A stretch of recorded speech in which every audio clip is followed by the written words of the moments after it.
V historickom centre mesta Nový Jičín je na ulici Kostelní jediná typická slovenská reštaurácia v regióne Severná Morava a Slezsko, Husacina u Galika v priestoroch hostinca Šatlava. Už pri vstupe je cítiť rodinnú atmosféru a teplo domova, o ktoré sa starostlivo stará majiteľ a hostiteľ v jednej osobe pán Milan Galik.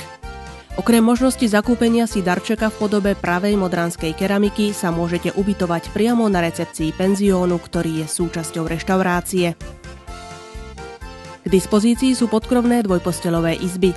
Ponúkajú odpočinok v kľudnej časti mestskej pamiatkovej zóny s komfortným vybavením, s farebným televízorom, chladničkou, možnosťou pripojenia k internetu a vlastným sociálnym zariadením.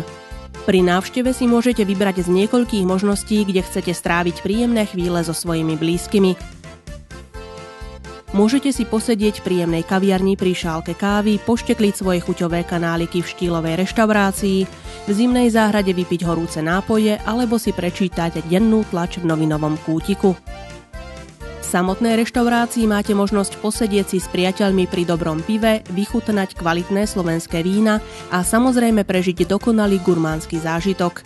Okrem typických slovenských jedál, pečenej husy a pečenej kačice, ktoré sa podávajú s čerstvými lokšami, máte možnosť bohatého výberu jedál z tradičnej českej a slovenskej kuchyne.